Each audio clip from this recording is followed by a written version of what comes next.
இன்றைய முக்கிய நிகழ்வுகள். மூலக்குளம் பகுதியில் இயங்கி வரும் கிறிஸ்து கலை மற்றும் அறிவியல் கல்லூரியில் ஆண்டு விழா நடைபெற்றது. புதுச்சேரி மாநிலம் மூலக்குளம் பகுதியில் இயங்கி வரும் கிறிஸ்து கலை மற்றும் அறிவியல் கல்லூரியில் 2வது ஆண்டாக கல்லூரியின் ஆண்டு விழா நடைபெற்றது. இதில் சாம்பால் கல்வி அறக்கட்டளை குழுமத்தின் நிறுவனர் மற்றும் கல்லூரியின் தாளாளர் முனைவர் எஸ்.ஆர். சாம்பால் தலைமை விருந்தினராக கலந்து கொண்டார். அறக்கட்டளை குழுமத்தின் இயக்குனர் குமரவேல் மற்றும் அறக்கட்டளை குழுமத்தின் தலைமை நிர்வாக அதிகாரி சுப்பிரமணியம் ஆகியோர் நிகழ்வினை சிறப்பித்தனர். கிறிஸ்து கலை மற்றும் அறிவியல் கல்லூரியின் முதல்வர் முனைவர் அன்பழகன் இந்நிகழ்வினை துவக்கி வைத்தார். மேலும் சிறப்பு விருந்தினராக ஜி தொலைக்காட்சியினை சார்ந்த பாடகர்கள், சரிகமபா வெற்றியாளர்கள் Varsha S. Krishnan, Malayalam Asianet star singer மற்றும் ஜீவன் பத்மகுமார் சீசன் 3 ஃபைனலிஸ்ட் ஆகியோர் பங்கேற்று பாடி மகிழ்வித்தனர். மேலும் மாணவர்களின் ஆடல் பாடல் நிகழ்ச்சிகளோடு நிகழ்வு சிறப்பாக நடந்து முடிந்தது. இதில் பேராசிரியர்கள், பெற்றோர்கள், மாணவர்கள் என அனைவரும் இந்நிகழ்வில் கலந்து கொண்டு சிறப்பித்தனர்.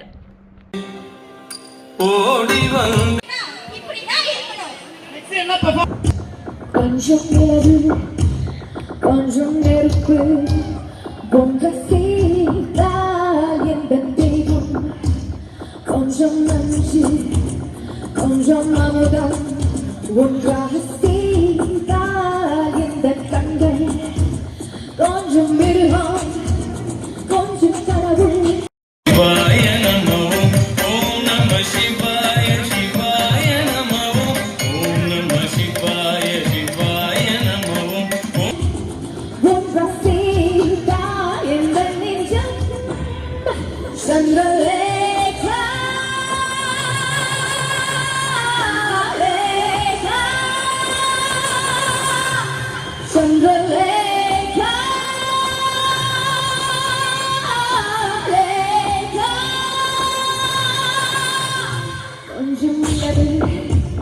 கொஞ்சம் நெருப்பு ஒன்றாக செய்தால் இந்த தேகம்.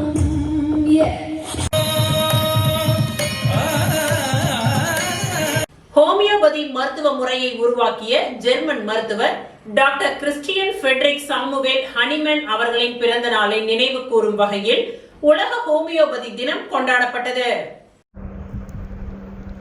ஹோமியோபதி மருத்துவ முறையை உருவாக்கிய ஜெர்மன் மருத்துவர் doctor Christian Frederick Samuel Hahnemann அவர்களின் பிறந்த நாளை நினைவு கூறும் வகையில் உலக ஹோமியோபதி தினம் ஆண்டுதோறும் ஏப்ரல் 10ஆம் தேதி அன்று கொண்டாடப்படுகின்றது.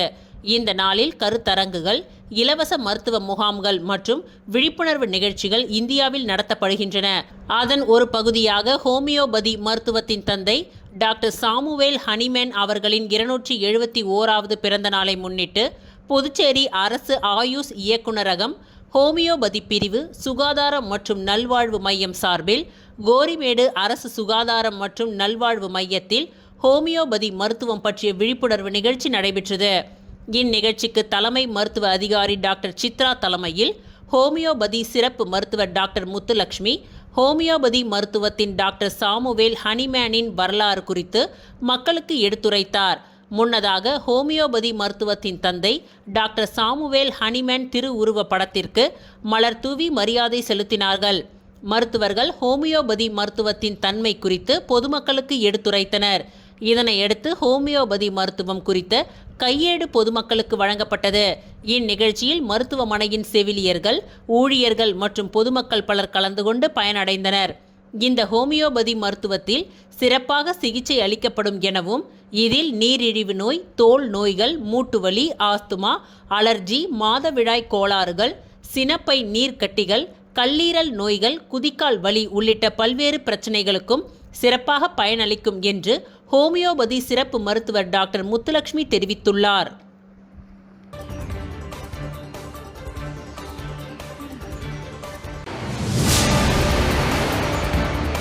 புதுச்சேரியில் தர்பூசணி வியாபாரம் களை கட்ட துவங்கியுள்ளது. ஆண்டுதோறும் வெயிலின் தாக்கத்திலிருந்து மக்கள் தங்களை பாதுகாத்துக் கொள்வதற்காக பல்வேறு குளிர்பானங்களை அருந்தி வருகின்றனர். அது மட்டுமல்லாமல் குளிர்பான கடைகள் மற்றும் குளிர்ச்சியான பொருட்களான வெள்ளரி பிஞ்சு, வெள்ளரி பழம், கிர்னி பழம், நுங்கு உள்ளிட்ட பொருட்களை விற்பனை செய்யும் இடங்களை தேடி பொதுமக்கள் படையெடுத்து தேவையான பொருட்களை வாங்கி அருந்தி வருகின்றனர். அந்த வகையில் புதுச்சேரியில் வழக்கத்திற்கு மாறாக வெயிலின் தாக்கம் அதிக அளவில் இருப்பதால் பொதுமக்கள் கடுமையான இன்னல்களுக்கு ஆளாகியுள்ளனர்.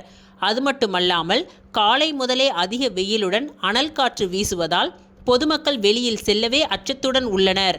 மேலும் பொதுமக்களுக்கு வெயிலில் தாக்கத்திலிருந்து பாதுகாத்துக் கொள்ளும் வகையில் தர்பூசணி பொருட்கள் சாலை ஓரங்களில் விற்பனை செய்யப்பட்டு வருகின்றது. குறிப்பாக கடலூர் சாலை, வழுதாவூர் சாலை, விழுப்புரம் சாலை, திண்டிவனம் சாலை உள்ளிட்ட நகரத்தின் பல்வேறு பகுதிகளிலும் மக்கள் அதிகம் கூடும் இடங்களிலும் தர்பூசணி பழம் அதிக அளவில் குவிக்கப்பட்டு விற்பனை செய்யப்பட்டு வருகின்றது. அந்த வகையில் 1 கிலோ தர்பூசணி பழம் 15 ரூபாய் முதல் 30 ரூபாய் வரை புதுச்சேரியில் விற்பனை செய்யப்படுகின்றது. அது மட்டுமல்லாமல் பழங்களை வெட்டி கீற்றாக விற்பனை செய்கின்றனர். பொதுமக்களும் தர்பூசணி கடைகளுக்கு படையெடுத்து தேவையான தர்பூசணியை வாங்கி அருந்தி தங்களை வெயிலில் இருந்து பாதுகாத்து கொண்டு வருகின்றனர். புதுச்சேரியில் தர்பூசணி வியாபாரம் களை கட்ட துவங்கியுள்ளது. புதுச்சேரி முதலியார்பேட்டை விடுதலை நகர் டாக்டர் கருணாகரன், ஜெயலட்சுமி ஆகியோரின் பாத சிகிச்சை மையத்தில் இன்று சிறப்பு பூஜை நடத்தப்பட்டு அன்னதானம் வழங்கப்பட்டது. புதுச்சேரி முதலியார்பேட்டை விடுதலை நகர் டாக்டர் கருணாகரன், திருமதி ஜெயலட்சுமி ஆகியோரின் பாத சிகிச்சை மையத்தில் சனிக்கிழமை தோறும் நடைபெறும் ஸ்ரீ கிருஷ்ணர் பூஜையில் தொடர்ந்து கலந்து கொண்டு ஸ்ரீ கிருஷ்ணரை தரிசிப்பது வழக்கம். சட்டமன்ற தேர்தல் 2026 சிறப்பாக அமைதியான முறையில் நடந்ததை ஒட்டி இன்று சிறப்பு பூஜை நடத்தப்பட்டு அன்னதானம் வழங்கப்பட்டது. புதுச்சேரியில் நடைபெற்ற சித்த மருத்துவ முகாமில் ஏராளமானோர் கலந்து கொண்டு பயனடைந்தனர். ஆரிய வைஷ்ய யுவஜன சேவா சங்கம் சார்பில் புதுச்சேரியில் சித்த மருத்துவ முகாம் இன்று புதுச்சேரி வைஷ்யால் வீதி ஆரிய வைஷ்ய திருமண மண்டபத்தில் சித்த மருத்துவ முகாம் நடைபெற்றது. முகாமில் தோல், விஷக்கடிகள், கண் தொடர்பான பிரச்சனை மற்றும் பெண்களுக்கு ஏற்படும் சுகாதார பிரச்சனைகளுக்கு மருத்துவர்கள் ஆலோசனை வழங்கி சிகிச்சை அளித்தனர். இதில் ஏராளமான பொதுமக்கள் கலந்து கொண்டு பயன்பெற்றனர்.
இத்துடன் இன்றைய நிகழ்வுகள் நிறைவடைந்தன. நன்றி, வணக்கம்.